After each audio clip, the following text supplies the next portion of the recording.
Hello friends, എല്ലാവർക്കും good morning. അപ്പോൾ ചെമ്മീർ പൂവിൻ്റെ ഇന്നത്തെ സൂപ്പർ ഹിറ്റ് വിശേഷത്തിലേക്ക് എല്ലാവർക്കും സ്വാഗതം. അങ്ങനെ നമ്മുടെ സച്ചിയും സുധിയും കൂടി ഇരുന്ന് സംസാരിക്കണം. അപ്പോൾ സുധി പറയാണ്, അവളെ എങ്ങനെ എന്നോടൊരു വലിയൊരു ചതി ചെയ്ത് ഞാൻ ഒരിക്കലും പ്രതീക്ഷിച്ചില്ല സച്ചി. അവൾ എന്നോട് പല കാര്യങ്ങളും മറച്ചു വെച്ചു. അപ്പോൾ ഇത്രയും വലിയൊരു ചതി എന്നോട് ചെയ്യുന്നു ഞാൻ പ്രതീക്ഷിച്ചില്ല എന്നൊക്കെ പറഞ്ഞുകൊണ്ട് ഇങ്ങനെ കിടന്ന് കരയാണ്. ഞാൻ അവളെ എത്രമാത്രം സ്നേഹിച്ചെന്നറിയാവോ എന്നൊക്കെ പറഞ്ഞു കഴിഞ്ഞപ്പോഴേക്കും സച്ചി അങ്ങോട്ട് ചെല്ലുകയാണ്. എടാ കരയിലേടാ നീ, എടാ ഞാനും ഇങ്ങനെയൊക്കെ സംഭവിക്കുമെന്ന് അറിഞ്ഞില്ലായിരുന്നു. അവളെ പറഞ്ഞ കാര്യങ്ങളെല്ലാം മനസ്സിലാക്കണം, പിന്നീട് അതിന് ശേഷം തെറ്റി ഇനി ആവർത്തിക്കരുത് എന്നൊക്കെ പറയാൻ വേണ്ടി മാത്രമേ ഞാൻ ബിരിയാണിക്ക് വിളിച്ചുകൊണ്ട് വന്നോളൂ. പക്ഷേ അമ്മ അവളെ പിടിച്ച് പുറന്തള്ളുന്നൊന്നും ഞാൻ ഒരിക്കലും പ്രതീക്ഷയിലിടാ സുധി എന്ന് പറയണം. എടാ നീ തെറ്റുകാരനൊന്നുമല്ല, നീ ചെയ്തത് ശരി തന്നെയാണ്. നീ ആ ബിരിയാണിക്കിനെ വിളിച്ചുകൊണ്ട് വന്നില്ലായിരുന്നെങ്കിൽ ഒരുപക്ഷേ അവളുടെ കള്ളത്തരങ്ങളൊന്നും പളിയില്ലായിരുന്നു. അവൾ ഞങ്ങളോട് സത്യങ്ങളൊന്നും തുറന്നു പറയാനും പോകുന്നില്ല. അച്ഛൻ മലേഷ്യയിലാണ്, ഇളയച്ചൻ പണക്കാരനാണ് എന്നൊക്കെ പറഞ്ഞുകൊണ്ട് വീണ്ടും വീണ്ടും കള്ളങ്ങളെല്ലാം ആവർത്തിക്കുമായിരുന്നു. പക്ഷേ നീ ചെയ്തു തന്നെയാണ് സച്ചി ശരി, നീ ഞങ്ങളുടെ കണ്ണ് തുറപ്പിച്ചു. പക്ഷെ അപ്പോഴേക്കും സച്ചി പറയണം, എടാ നീ ഇനിയെങ്കിലും മണ്ടനാകാതിരിക്കുക. നീ മറ്റുള്ളവർ പറയുന്നത് മുഴുവൻ നീ അങ്ങോട്ട് വിശ്വസിക്കുന്നത് എന്തിനാണ്? ആ ബീരാനിക്ക ഫസ്റ്റ് മുതലേ ഇവിടെ വന്നു കഴിഞ്ഞപ്പോഴേക്കും ഞാൻ നിന്നോട് പറഞ്ഞതാണ് എന്തെങ്കിലുമൊക്കെ ഒരു കള്ളത്തട്ടിപ്പുണ്ട്, അവളുടെ പോക്ക് ശരിയല്ല എന്നൊക്കെ ഞാൻ നിന്നോട് പറഞ്ഞല്ലേ. ആ സമയത്ത് എന്നെ ഒന്ന് വിശ്വസിച്ച് നീ അവളെ പിന്നാലെ നടന്ന സത്യങ്ങളെല്ലാം കണ്ടെത്തിയിരുന്നെങ്കിൽ ഒരുപക്ഷെ ഇങ്ങനെയൊന്നും സംഭവിക്കില്ലായിരുന്നു. ആ തെറ്റ് നിനക്ക് തിരുത്താനായിട്ട് സാധിക്കുമായിരുന്നു. ഇപ്പോൾ പണക്കാരിയല്ല എന്ന് അറിഞ്ഞു കഴിഞ്ഞപ്പോഴേക്കും അമ്മ അവളെ പിടിച്ച് പുറത്താക്കി. ഇതാണ് സംഭവിച്ചത്. എടാ ഇനിയിപ്പോൾ ഞാൻ എന്ത് ചെയ്യും? എൻ്റെ ജീവിതം തകർന്നില്ലേ? എനിക്കിനി ജീവിതമുണ്ടോ? ശ്രുതിയെ മാത്രമേ എനിക്ക് ഉൾക്കൊള്ളാനായിട്ട് കഴിയുള്ളൂ. അവൾ എന്തൊക്കെ തെറ്റൊക്കെ ചെയ്തെന്ന് പറഞ്ഞാലും അവളെ എനിക്ക് ഒരുപാട് സ്നേഹമായിരുന്നു. അതേപോലെ അവൾക്കും എന്നോട് ഒരുപാട് ഇഷ്ടമൊക്കെ ആയിരുന്നു. പക്ഷേ ഇപ്പം അവളെല്ലാം കുളം കലക്കി മറിച്ചില്ലേ. ഇനി അവൾ ഈ വീട്ടിലേക്ക് വരുമെന്ന് തോന്നുന്നുണ്ടോ? ഇല്ല. ഞാൻ എന്ത് ചെയ്യുമെന്ന് എനിക്ക് അറിയില്ലടാ എന്നും പറഞ്ഞുകൊണ്ട് ഡിപ്രഷൻ അടിച്ച് ഇങ്ങനെ കിടന്ന് കരയാണ്. അപ്പോഴേക്ക് സച്ചി ആണെങ്കിൽ നീ കരയല്ലേ, നിൻ്റെ ഏത് കാര്യത്തിന് ഞാൻ കൂട്ടുണ്ടാവും. നീ തനിച്ചായി പോയിട്ടില്ല സുധി, നീ എൻ്റെ കൂടപ്പിറപ്പല്ലേ, നിന്നെ എനിക്ക് അങ്ങനെ വെറുക്കാനോ മറക്കാനോ പറ്റുമോ? നീ എൻ്റെ രക്തമല്ലേടാ എന്നും പറഞ്ഞുകൊണ്ട് സച്ചി സമാധാനിപ്പിക്കുകയാണ്. പിന്നീട് കാണിക്കുന്നത് ഭാമ വരിക. ഭാമ വീട്ടിലേക്ക് വന്ന് ചന്ദ്രേ എന്നും പറഞ്ഞുകൊണ്ട് വിളിക്കുകയാണ്. അപ്പോൾ ചന്ദ്രനോട് വിളിച്ചു കഴിഞ്ഞപ്പോഴേക്കും എന്തിനാ ഇങ്ങോട്ട് വന്നത്? എടി ഞാൻ സംഭവങ്ങളെല്ലാം അറിഞ്ഞിട്ട് തന്നെയാണ് വന്നത്. എന്താ നിനക്ക് പ്രശ്നം? അവൾ എന്തിനാണ് ഇറക്കി വിട്ടത് എന്നൊക്കെ ചോദിക്കണം. ഓഹോ, നീയാണ് ഇതിനെല്ലാത്തിനും കാരണം, നീ കാരണമാണ് ഇതെല്ലാം ചെയ്യാനുള്ളത്. അവളെ മഹാകള്ളിയായിരുന്നു, പെരിങ്കള്ളി. അവൾ എന്നിട്ട് ഈ കുടുംബത്തേക്ക് കയറി വന്നിട്ട് എന്തെല്ലാം കള്ളങ്ങളാ പറഞ്ഞതെന്നറിയാവോ? നീയല്ലേ അവളെ എനിക്ക് കാണിച്ചു തന്നത്? നീ കാരണമാണ് ഇതെല്ലാം സംഭവിക്കാനുള്ള കാരണക്കാരി, നീ തന്നെയാണ്. ഇത് കേട്ട് കഴിഞ്ഞപ്പോഴേക്കും അത് ശരി, ഞാനാണോ കാരണക്കാരി? ഞാനാണോ അവളെ തലയിൽ കയറ്റി വെച്ചത്? എല്ലാ മരുമക്കളെക്കാളും നീ അവളെ സ്നേഹിച്ചു, അതാണ് നിന്റെ കുഴപ്പം. നീ അവളെ തലയിൽ കയറ്റി വെച്ച് വേണ്ട കാര്യങ്ങളെല്ലാം അവൾക്ക് വേണ്ടി ചെയ്തു കൊടുത്തു. അപ്പം അവൾ തക്കം കിട്ടി, അവള് കള്ളത്തരങ്ങൾ പറഞ്ഞു, അവൾ പണക്കാരിയാണെന്ന് പറഞ്ഞു, അതൊക്കെ നീ വിശ്വസിച്ചു എന്നൊക്കെ പറഞ്ഞപ്പോഴേക്കും നീ എന്ത് പറഞ്ഞിട്ടും കാര്യമില്ല ബാമേ, നീ തന്നെയാണെന്നൊക്കെ പറഞ്ഞപ്പോഴേക്കും അതെ ശരി, ഞാൻ തന്നെയാണ്. ഞാനാണ് അവളെ പരിചയപ്പെടുത്തിയത്.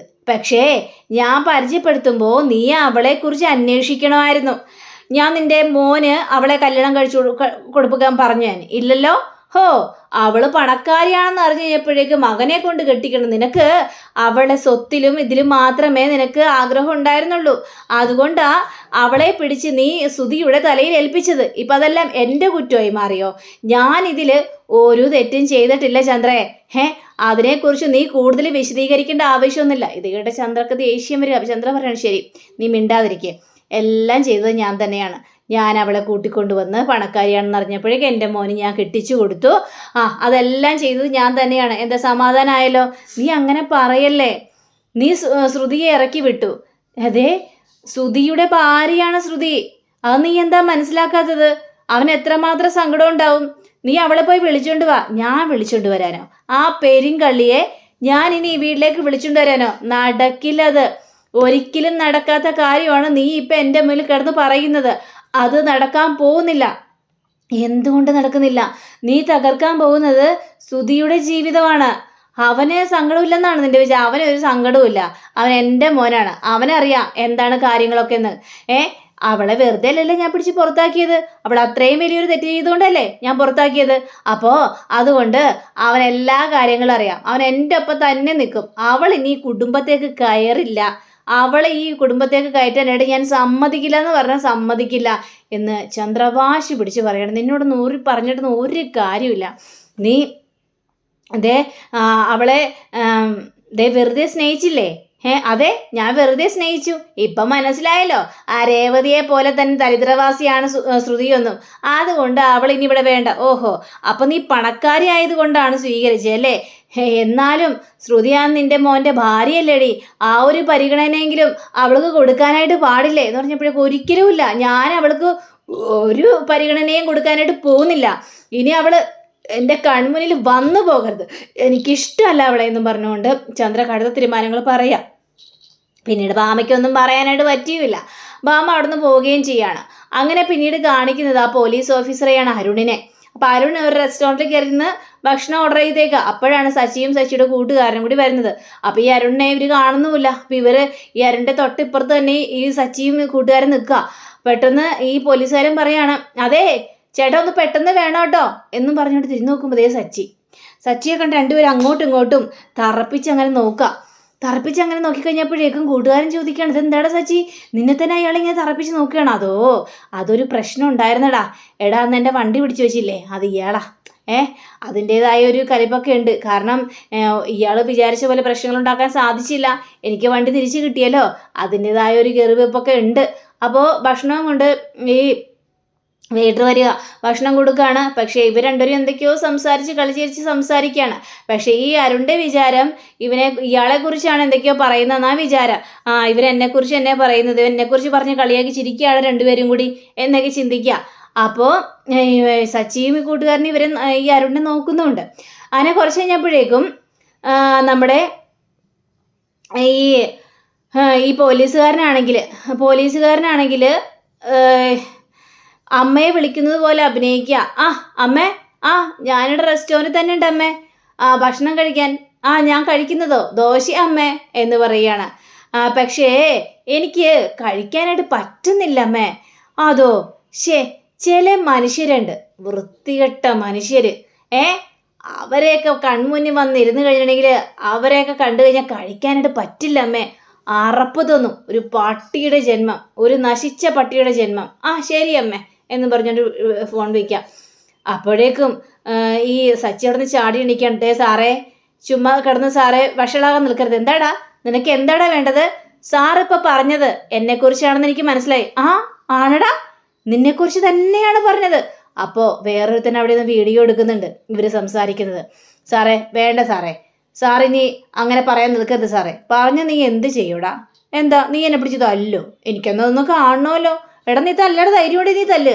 സാർ ഒരിക്കൽ കൂടിയെന്ന് പറയോടാ, നശിച്ച പട്ടി, പേപ്പട്ടി എന്നൊക്കെ ഇങ്ങനെ പറയാ. ഇത് കേട്ട സച്ചി ആണെങ്കിൽ സാറേ വേണ്ട സാറേ എന്ന് പറയുകയാണ്. നീ എന്ത് ചെയ്യടാ എന്ന് പറഞ്ഞുകൊണ്ട് കഴുത്തിന് കയറി കുത്തിപ്പിടിക്കുകയാണ്. സാറേ വിട് സാറേ, ഷർട്ടിൽ നിന്ന് വിട് സാറേ. വിട്ടില്ലെങ്കിലോ? സാറേ വിടാൻ പറഞ്ഞത്. സാറിനോട് പല പ്രാവശ്യം പറഞ്ഞു ഞാൻ വിടാനായിട്ട്. നീയേ വലിയ ഹീറോ എന്നാണ് നിന്റെ വിചാരം. നീയേ സ്റ്റേഷനിൽ വെച്ച് രക്ഷപ്പെട്ടു പോയി. പക്ഷേ ഇനി എൻ്റെ കയ്യിൽ നിന്ന് രക്ഷപ്പെടാൻ പറ്റുമെന്ന് തോന്നുന്നില്ല മോനെ. നിനക്ക് കുറച്ച് നെഗളിപ്പ് കൂടുതലാണ് സാറേ. സാറ് മര്യാദക്ക് കൈയെടുക്ക് സാറേ. ഇല്ലടാ ഞാൻ കൈയെടുക്കില്ലടാ, വിടറാ സാറേ എന്നൊക്കെ പറഞ്ഞുകൊണ്ട് സച്ചി പിടിച്ച് ഒറ്റ തള്ള് ഇയാൾ പോയി വീഴുകയാണ് സച്ചി. പക്ഷേ ആ പോക്കറ്റ് കയറി പിടിച്ച് കഴിഞ്ഞപ്പോഴേക്കും ആ പോക്കറ്റ് അങ്ങോട്ട് കീറി പോവുക. അപ്പോൾ ഈ പോലീസുകാരെ നോക്കിക്കഴിഞ്ഞപ്പോഴേക്കും പോക്കറ്റ് കീറിപ്പോയി കഴിഞ്ഞപ്പോഴേക്കും ഓഹോ അത് ശരി, പോലീസ് യൂണിഫോം കയറി പിടിക്കാൻ മാത്രം നീ വളർന്നു അല്ലേടാ, പോലീസ് യൂണിഫോം കീറാൻ മാത്രം നീ വളർന്നു അല്ലേടാ, നിന്നെ ശരിയാക്കി തരാം ഞാൻ. സാറേ അത് ഞാൻ മനഃപൂർവ്വം കീറിയതല്ല. സാറ് വീഴാൻ പോയപ്പോൾ ഞാൻ സാറിനെ പോക്കറ്റ് കയറി പിടിച്ചതാ, അപ്പോഴേക്കും പോക്കറ്റ് കീറിപ്പോയി. എടാ നീ ഇത് മനഃപൂർവ്വം കീറിയതാന്ന് എനിക്കറിയാം. ഇത്രയും മതിയടാ, ഈ ഒരു ഇത് മതി നിന്നെ സ്റ്റേഷനിലും കോടതിയിലൊക്കെ കയറ്റാൻ വേണ്ടി. നിനക്ക് പരമാവധി ശിക്ഷ മേടിച്ചു തരാനായിട്ടൊക്കെ എനിക്ക് അറിയാടാ, നീ ഇങ്ങോട്ട് വാടാ എന്നും പറഞ്ഞുകൊണ്ട് കൈ കയറി പിടിച്ചു കഴിഞ്ഞപ്പോഴേക്കും ഒരു മിനിറ്റ് നിൽക്ക് സാറേ അങ്ങോട്ടൊന്ന് നോക്കേ, എൻ്റെ ആൾക്കാരാ വീഡിയോ എടുത്തിട്ട് നിൽക്കുന്നത് കണ്ടോ? സാറ് കാണിക്കുന്ന എല്ലാ കാര്യങ്ങളും ആ വീഡിയോയിൽ നല്ല ക്ലിയറാണ്. മനസ്സിലായോ? അപ്പോൾ സാറ് കിടന്ന് കുറേ വെള്ളം കുടിക്കും, എന്നെ കോടതി വെറുതെ വിടും. പക്ഷേ സാറായിരിക്കും ഇനി ശിക്ഷ അനുഭവിക്കാൻ വേണ്ടി പോകുന്നത്. സാറിന് സസ്പെൻഷൻ കിട്ടും. എന്താ സസ്പെൻഷൻ കിട്ടി? സാറിന് വീട്ടിലിരിക്കണോ? അതുകൊണ്ട് സാറ് കൂടുതൽ കളിക്കാതെ പോകാൻ നോക്ക് സാറേ എന്ന് പറയാണ്. അങ്ങനെ സച്ചിയും കൂട്ടുകാരൊക്കെ അവിടെ നിന്ന് പോവാണ്. ഈ അരുണാണെങ്കിൽ ദേഷ്യം വന്ന് നേരെ വീട്ടിലേക്ക് വന്ന് കയറി കഴിഞ്ഞപ്പോഴേക്കും എടാ അരുണേ എന്തു പറ്റിയടാ, ഇതെന്താ പറ്റിയത്? നിന്റെ പോക്കറ്റൊക്കെ എന്തെങ്കിലും കീറിയിരിക്കുന്നത് എന്ന് ചോദിക്കുകയാണ്. എന്നോടൊന്നും പറയണ്ട. എന്താടാ നീ ഇനിയും വേറെ പ്രശ്നങ്ങൾ ഉണ്ടാക്കാനായിട്ട് പോയോടാ? എടാ നീ എന്തിനാണ് വേറെ പ്രശ്നങ്ങൾ ഉണ്ടാക്കിയാൻ പോയത്? അവനെ ആ ഒരു ഗുണ്ട അവനെ ഞാൻ ശരിയാക്കും. അവൻ എൻ്റെ സ്വഭാവം ശരിക്കറിയില്ല. എടാ നീ ആരുടെ പ്രശ്നം ഉണ്ടാക്കിയത്? അന്നാ കാറ് പിടിച്ചു വെച്ചില്ലേ അവൻ തന്നെ. എടാ അവൻ കാറ് പിടിച്ച് കാറ് അവൻ്റെ സ്റ്റേഷനിലേക്ക് കൊണ്ടുപോയി. അതിനുശേഷം അവിടെ CI ഇടപെട്ട് അവൻ്റെ കാറ് അവൻ തന്നെ വിട്ടുകൊടുത്തില്ലേ? അതിൻ്റെ ദേഷ്യം നീ അവൻ്റെ നെഞ്ചത്ത് തീർത്തോ? ഓ അമ്മ ആ ഗുണ്ടയ്ക്ക് വേണ്ടി സപ്പോർട്ട് ചെയ്യാണ്. എടാ ഞാൻ ആർക്കും വേണ്ടി സപ്പോർട്ട് ചെയ്തൊന്നല്ല, ഉള്ള കാര്യങ്ങൾ പറഞ്ഞല്ലേ. എടാ നിനക്ക് എത്രയും സ്ഥലം മാറ്റങ്ങളാണ് കിട്ടിയത്, ഇനി ഇവിടെ നിന്ന് മാറണോ? എടാ ഞാനൊരു കാര്യം ചെയ്യാം, ഡ്രസ്സുകളെല്ലാം പേക്ക് ചെയ്ത് വെക്കാം, എന്നിട്ട് ഇവിടെ നിന്ന് മാറാൻ നോക്കാം. എടാ നീ ഇവിടെ വരുമ്പോൾ എന്താണ് എൻ്റെ തലത്തോട്ട് പറഞ്ഞത്? ഇനി ഒരു പ്രശ്നങ്ങൾ ഉണ്ടാക്കില്ല അമ്മേ, ഞാൻ മര്യാദയ്ക്ക് കേസുകളെല്ലാം നീക്കി നിന്നോളാം എന്നൊക്കെയല്ലേടാ പറഞ്ഞത്. എന്നിട്ട് നീ ഇപ്പം ഇങ്ങനെയൊക്കെ ചെയ്തു കഴിഞ്ഞിട്ടുണ്ടെങ്കിൽ എങ്ങനെയാണ് ശരിയാവുന്നതെന്ന് ചോദിക്കുകയാണ്. ഇല്ല അമ്മേ, ഇനി അമ്മ എന്തൊക്കെ പറഞ്ഞാലും അവനെയും കൊണ്ട് ഞാൻ പോവുള്ളൂ. അമ്മയ്ക്ക് അറിയാലോ ഞാൻ ആദ്യം വർക്ക് ചെയ്ത സ്റ്റേഷനിലെ അവസ്ഥ. അവിടുത്തെ ഗുണ്ട, ആ ഗുണ്ട എന്നെ കൈകാര്യം ചെയ്യാനായിട്ട് വന്നു. ഇപ്പതേ കൈകാല് പോലും അനങ്ങാതെ അവന് ഒരേ കിടപ്പല്ലേ. ആ ഒരു ഗുണ്ടയെ പോലൊരുത്തവനാണ് അവനും. അവനെ ഞാൻ ശരിയാക്കും. ഈ ഗുണ്ടയുടെ അതേ അവസ്ഥ തന്നെയായിരിക്കും ഉണ്ടാകാനായിട്ട് പോകുന്നത്. അമ്മേ ഏതായാലും ഈ ഷർട്ട് അമ്മ ഇനി അലക്കാനായിട്ട് പാടില്ല, കീറിയ ഭാഗം തുന്നാനും പാടില്ല. ഇത് എൻ്റെ പ്രതിജ്ഞ തന്നെയാണ്. അവനിട്ട് പണി ഞാൻ കൊടുത്തിരിക്കും. എൻ്റെ ജോലി തെറിച്ചാലും കുഴപ്പമില്ല, പക്ഷേ അവനെ ഞാൻ വെറുതെ വിടാനായിട്ട് പോകുന്നില്ല എന്നൊക്കെ ഈ അരുൺ ഇങ്ങനെ പറയാണ്. അമ്മയ്ക്ക് ഇതെല്ലാം കേട്ടിട്ട് ആകെ പേടിയും തോന്നുകയാണ്. എന്ത് ചെയ്യണമെന്നറിയാൻ പാടാത്തൊരവസ്ഥ. പിന്നീട് കാണിക്കുന്നത് നമ്മുടെ ശ്രുതിയെയും അതേപോലെ തന്നെ മീരയാണ്. അപ്പോൾ മീര പറയാണ്, എടി നീ ചായ വല്ലതും കുടിക്കുക. എനിക്ക് വേണ്ട ചായയൊന്നും. എടി നീ ഇങ്ങനെ ചായയൊക്കെ കുടിക്കാതിരുന്ന എങ്ങനെ ശരിയാവുന്നത്? അല്ല ശ്രുതി നിന്നെ വിളിക്കും, അങ്ങനെയാണ് ഇങ്ങനെയാണെന്നൊക്കെ പറഞ്ഞിട്ട് ശ്രുതി ഇതുവരെയും വിളിച്ചില്ലല്ലോടി. എന്താ വിളിക്കാതിരുന്നത്? നിന്നോട് അത്രയും മാത്രം സ്നേഹമുണ്ടെന്നല്ലേ പറഞ്ഞത്? അതെ, അവൻ എന്നോട് സ്നേഹമൊക്കെ ഉണ്ട്, പക്ഷെ അവൻ വിളിക്കാതിരിക്കുന്നത് ചിലപ്പോൾ അമ്മയെ പേടിച്ചിട്ടായിരിക്കും. അതുകൊണ്ടായിരിക്കും വിളിക്കാതിരിക്കുന്നത്. എങ്കിൽ നീ ഒരു കാര്യം ചെയ്യാം, നീ ഏതായാലും ശ്രുതിയെ വിളിക്കാം അങ്ങോട്ട്. അപ്പോൾ ചിലപ്പോൾ ശ്രുതി ഫോൺ എടുത്താലോ? വിളിക്കണോ? എന്താ നിനക്ക് പേടിയാണോ? നീ വിളിക്കുന്നേ. അങ്ങനെ ഈ ശ്രുതിയാണെങ്കിൽ ശ്രുതിയെ ഫോണിൽ വിളിക്കുക. അപ്പോൾ ശ്രുതിയുടെ ഫോണിലേക്ക് കോള് വരികയും ചെയ്തു. പക്ഷേ ശ്രുതി അപ്പോഴേക്കും കോള് കട്ടാക്കിയിട്ട് ഫോൺ സ്വിച്ച് ഓഫ് ആക്കി വെക്കുകയാണ്. വീണ്ടും നമ്മുടെ ശ്രുതി വിളിച്ചു വെച്ചപ്പോഴേക്കും ഫോൺ സ്വിച്ച് ഓഫ്. അയ്യോ അവൻ്റെ ഫോൺ സ്വിച്ച് ഓഫ് ആക്കിയല്ലോ. ഇപ്പം എന്തായി? അവനും നിന്നെ വേണ്ട, നിന്നെ പടിയടച്ച് പിണ്ടം വെച്ച പോലെയാണ്. ഇല്ല, ഒരിക്കലും ശ്രുതിക്കെന്നെ മറക്കാനോ വെറുക്കാനോ ഒന്നും പറ്റില്ല. ഞാൻ പറഞ്ഞാൽ അവൻ അതേപോലെ കേൾക്കും. എങ്കിൽ നീ വിളിക്കുന്നേ, പിന്നെ എന്തിനിങ്ങനെ തഴഞ്ഞു നിൽക്കുന്നത്? നീ ഒരു കാര്യം ചെയ്യണം. നീ പറഞ്ഞില്ലേ അങ്കിൾക്ക് നിന്നോട് സഹതാപമാണെന്ന്. ആ അങ്കിൾ നല്ല മനുഷ്യനാണെന്ന് പറഞ്ഞില്ലേ? അതെ, അങ്കിൾക്ക് എന്നോട് സഹതാപം തന്നെ. എങ്കിലും ഒരു കാര്യം ചെയ്യും, നീ അങ്കിളെ പോയി കണ്ട് സംസാരിക്കേ. അപ്പോൾ ഇതിനെന്തെങ്കിലും സൊല്യൂഷൻ കാണുമല്ലോ.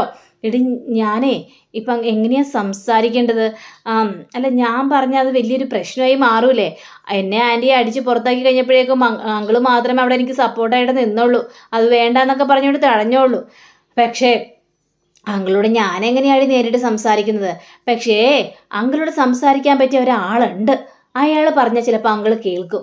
എന്നെക്കുറിച്ച് സഹതാപ രീതിയിൽ അങ്കിളോട് പറഞ്ഞാൽ മതി. അതാരാ? അത് വേറെ ആരുമല്ല, അത് നീ തന്നെയാ. ഞാനോ? ഞാൻ പോയി അങ്കിളോട് സംസാരിക്കാനോ? അതെ, പോയി സംസാരിക്കണം. അതെ, ഞാൻ പറയുന്ന രീതിയിൽ നീ അങ്ങോട്ട് ചെയ്താൽ മതി എന്നും പറഞ്ഞുകൊണ്ട് രഹസ്യമായിട്ട് എന്തൊക്കെയോ കാര്യങ്ങൾ പറയാം. എടീ ഞാൻ തന്നെ പോണോല്ലേ? പോയിട്ട് വാ, എനിക്ക് വേണ്ടിയല്ലേ? ശരി, നിനക്ക് വേണ്ടിയായതുകൊണ്ട് ഞാൻ സംസാരിക്കാം. ഞാൻ കണ്ട് സംസാരിച്ചൊന്ന് നോക്കട്ടെ.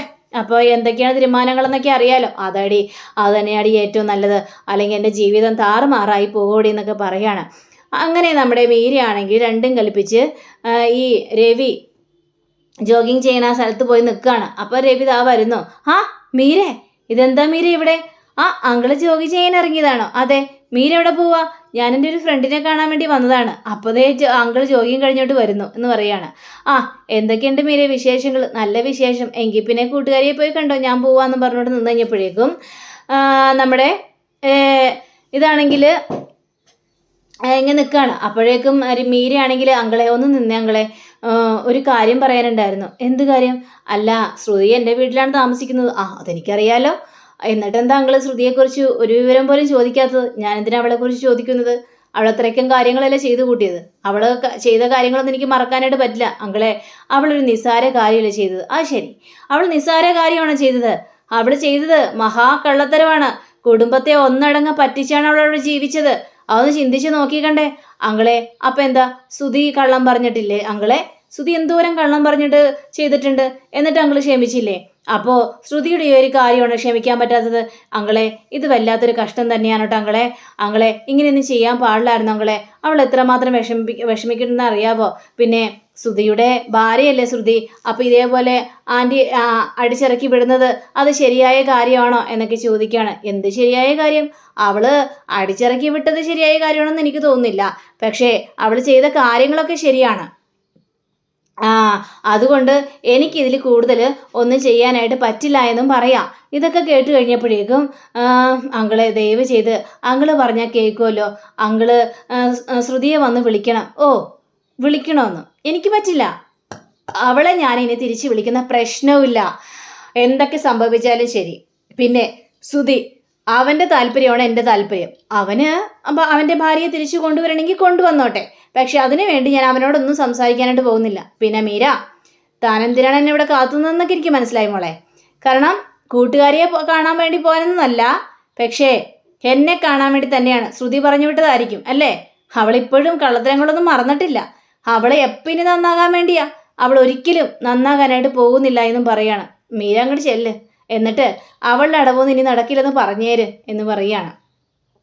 മീരയാണെങ്കിൽ നേരെ ശ്രുതിയുടെ അടുത്ത് ചെല്ലുകയാണ്, കാര്യങ്ങളെല്ലാം പറയുകയാണ്. ശ്രുതി ആകെ അവതാളത്തിലായി നിൽക്കുകയാണ്. ഇനി എന്ത് ചെയ്യൂടി, എന്ത് ചെയ്യുമെന്ന് അറിയാൻ പാടാത്തൊരവസ്ഥയാണല്ലോ എന്നൊക്കെ ഇങ്ങനെ ആലോചിച്ചുകൊണ്ട് നിൽക്കുകയാണ്. അങ്ങനെ പിന്നീട് എല്ലാവരും കൂടി ഇരുന്ന് ഭക്ഷണം കഴിക്കുക. അപ്പം എല്ലാവരും കൂടി ഇരുന്ന് ഭക്ഷണം കഴിക്കുന്ന സമയത്ത് ശ്രുതി വന്നില്ലേ എന്ന് ചോദിക്കുകയാണ്. ഇല്ല വന്നില്ല എന്ന് പറയാണ്. അവനെന്താ വരാത്തത്? മോനെ ശ്രുതി എന്നും പറഞ്ഞിട്ട് ചെല്ലുക. അപ്പോഴേക്കും ശ്രുതി ഭയങ്കരമായിട്ട് സങ്കടപ്പെട്ടിരിക്കുന്ന സീനാണ് കാണുന്നത്. അപ്പം എന്താ മോനെ നീ എന്തിങ്ങനെ സങ്കടപ്പെട്ടിരിക്കുന്നത്? നീ അവളെ ഓർത്തുകൊണ്ട് സങ്കടപ്പെട്ടിരിക്കുകയാണ്. ഇല്ലമ്മേ ഞാൻ അവളെ ഓർത്തൊന്നും സങ്കടപ്പെട്ടൊന്നുമില്ല. എങ്കിൽ വന്ന് ഭക്ഷണം കഴിക്കും. എനിക്ക് വേണ്ട അമ്മ, എനിക്ക് വിശക്കുന്നില്ല അമ്മ എന്ന് പറയാണ്. വിശപ്പില്ല എന്ന് പറഞ്ഞാൽ എങ്ങനെ ശരിയാവുന്നത്? വന്ന് ഭക്ഷണം കഴിച്ചണ്ടേ എന്ന് പറഞ്ഞപ്പോഴേക്കും അമ്മ വിളിച്ച് വലിച്ചിട്ട് പോവുക. ഭക്ഷണം കഴിക്കാനിരിക്കുമ്പോഴും ശ്രുതി ഭക്ഷണത്തെ ഇങ്ങനെ നോക്കി തന്നെ നിൽക്കുക. പക്ഷെ കഴിക്കുന്നില്ല. പാവം ശ്രുതി ഭക്ഷണം എന്ന് പറഞ്ഞു കഴിഞ്ഞാൽ ചത്ത് കളയുന്ന ഒരാളായിരുന്നു. അപ്പോൾ ഭക്ഷണം പോലും കഴിക്കാത്തൊരവസ്ഥയിലേക്ക് നിൽക്കുക. ശ്രുതി പറയാ എനിക്ക് വേണ്ടമ്മേ ഞാൻ പോവാന്ന് പറഞ്ഞുകൊണ്ട് ശ്രുതി എണീറ്റ് പോവുകയാണ്. അപ്പോൾ ചന്ദ്ര പറയുന്നുണ്ട് അവനെ എന്തൊക്കെ കാണിച്ചാലും അവനെ ഞാൻ ഈ വീട്ടിലേക്ക് കൊണ്ടുവരില്ല. അവനാണ് എൻ്റെ ഏറ്റവും വലിയ ജീവൻ. പക്ഷേ അവളെ ഞാൻ ഈ വീട്ടിലേക്ക് കൊണ്ടുവരില്ല എന്ന് പറയുകയാണ്. അങ്ങനെ ഒരു തീർത്തൊരു തീരുമാനങ്ങളോട് സംസാരിച്ച് കഴിഞ്ഞപ്പോഴേക്കും എല്ലാവരും ഇങ്ങനെ അന്തം വിട്ട് നിൽക്കുക. അങ്ങനെ നമ്മുടെ ശ്രുതിയും കൂട്ടുകാരും കൂടി സംസാരിക്കുകയാണ്. അപ്പോൾ ശ്രുതിയും കൂട്ടുകാരും കൂടി സംസാരിച്ച് കഴിഞ്ഞപ്പോഴേക്കും എടാ ഇത് വല്ലാത്തൊരു ചതിയായിപ്പോയല്ലോടാ. അവിടെ അങ്ങനെ ഒരു കാര്യമൊക്കെ ചെയ്യുമെന്ന് ഒരിക്കലും ഞാൻ പ്രതീക്ഷിച്ചില്ല. അവിടെ എന്താണ് ഇങ്ങനെയായിപ്പോയത്? അത് തന്നെടാ, അതാണ് എല്ലാവരെയും താഴ്ത്തിയത്. എനിക്കത് വിശ്വസിക്കാൻ പറ്റിയില്ല. ഞാൻ ശ്രുതിയെ എത്രമാത്രം സ്നേഹിച്ചിട്ടുണ്ടെന്ന് നിനക്ക് അറിയാവോ? അവളെനിക്ക് ഒരിക്കലും മറക്കാൻ പറ്റാത്തൊരു കാര്യം തന്നെയായിരുന്നു എന്നൊക്കെ ഇങ്ങനെ പറയാണ്. എന്നാലും അവളവിടെ നിന്ന് ഇറങ്ങിപ്പോയി. പക്ഷേ അവളെ തിരിച്ചു വിളിക്കേണ്ടടാ നീ. ഇല്ല ഞാനൊരിക്കലും വിളിക്കില്ല. കാരണം എൻ്റെ അമ്മ എനിക്ക് വേണ്ടി ഇപ്പോഴും പോരാടിക്കൊണ്ടിരിക്കുകയാണ്. എനിക്ക് ഒരു ചീത്ത കാര്യങ്ങളും അമ്മ ചെയ്തിട്ടില്ല. നല്ല കാര്യങ്ങൾ മാത്രമേ അമ്മ ഇതുവരെയും ചെയ്തിട്ടുള്ളൂ. അമ്മയെ മറന്നുകൊണ്ട് ഞാനൊരു പ്രവൃത്തിയും ചെയ്യില്ല. പക്ഷേ ശ്രുതിയും എന്നെ ഒരുപാട് സ്നേഹിക്കുന്നുണ്ട്. ഞാനില്ലാതെ അവൾക്കൊരു ജീവിതം ഉണ്ടാകില്ല. പക്ഷേ എന്നാലും എൻ്റെ അമ്മയാണ് എനിക്ക് ഏറ്റവും വലുത് എന്നൊക്കെ പറഞ്ഞുകൊണ്ട് കൂട്ടുകാരോട് പറയുകയാണ്. പറഞ്ഞപ്പോഴേക്കും പിന്നീട് കാണിക്കുന്നത് ശ്രുതിയും മീരയുമാണ്. അപ്പം മീര പറയാണ് നീ ഇങ്ങനെ നിന്നിട്ട് ശരിയാവില്ല കേട്ടോ. നീ ശ്രുതിയെ അടുത്ത് പോ, എന്നിട്ട് പോയി കണ്ട് സംസാരിക്കും. ശരി നല്ല കാര്യം. ഞാൻ ആ വീട്ടിലേക്ക് കയറി ചെല്ലേണ്ട താമസം. ആൻറ്റി വീണ്ടും എന്നെ ചൂലും കെട്ടെടുത്ത് വെച്ച് അടിച്ച് ഓടിക്കും എന്ന് പറയാം. അതിന് വീട്ടിൽ പോകാൻ ആര് പറഞ്ഞു? ഷോറൂമിലേക്ക് പോയാൽ മതി. ഷോറൂമിൽ പോയി കണ്ട് ശ്രുതിയോട് സംസാരിക്കാമല്ലോ. നീ ഒന്ന് കരഞ്ഞ് സെൻറ്റിമെൻ്റിൽ ഇറക്ക്, അപ്പോഴേക്കും അവൻ്റെ മനസ്സ് മാറും. അങ്ങനെയാണെങ്കിൽ പോകാം അല്ലേ എന്ന് ശ്രുതി പറയാണ്. ശരി നീ പോകാൻ നോക്ക്. അങ്ങനെ രണ്ടും കൽപ്പിച്ച് ശ്രുതി നേരെ ഷോറൂമിലേക്ക് കയറി ചെല്ലുക. അപ്പോൾ ശ്രുതിയാണെങ്കിൽ ആരോടൊക്കെ ഇങ്ങനെ സംസാരിച്ചുകൊണ്ടിരിക്കുകയായിരുന്നു. അപ്പം അങ്ങനെ കയറി ചെന്ന് കഴിഞ്ഞ് സംസാരം കഴിഞ്ഞപ്പോഴേക്കും ശ്രുതി എന്ന് പറഞ്ഞുകൊണ്ട് വിളിക്കുകയാണ്. നീ എന്തിനിപ്പോൾ ഇങ്ങോട്ട് വന്ന ശ്രുതി? നീ എന്താ ആവശ്യത്തിന് വേണ്ടിയാണ് ഇങ്ങോട്ട് വന്നത് എന്ന് ചോദിക്കുകയാണ്. ശ്രുതി എന്താ ശ്രുതി ഇത്? നീ എന്നെ വേണ്ടെന്ന് വെച്ചോ? നീ എന്തെല്ലാം പച്ച കള്ളങ്ങളാ പറഞ്ഞത്? ഞാൻ കള്ളെല്ലാം പറഞ്ഞിട്ട് എന്നെ വിഡ്ഢിയാക്കുമായിരുന്നല്ലേ?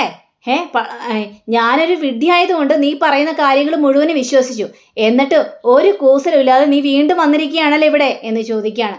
അപ്പോഴേക്കും ശ്രുതിയും പറയുകയാണ്, നീയും കള്ളത്തരങ്ങൾ പറഞ്ഞിട്ടില്ലേ? നീ എന്തെല്ലാം കള്ളത്തരങ്ങൾ പറഞ്ഞിട്ടുണ്ട്, അതെല്ലാം ഞാൻ പിടിക്കുകയും ചെയ്തു. പക്ഷേ നിന്നോട് ദേഷ്യപ്പെട്ട് ഞാൻ സംസാരിച്ചിട്ടുണ്ടോ?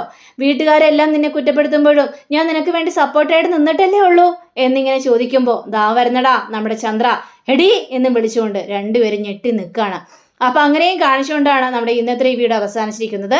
അടുത്ത റിവ്യൂവിനെ കാത്തിരിക്കുക, സബ്സ്ക്രൈബ് ചെയ്യുക. എല്ലാവർക്കും നല്ലൊരു ദിനം ആശംസിച്ചുകൊണ്ട് നമസ്കാരം. Thank you. See again. Bye by.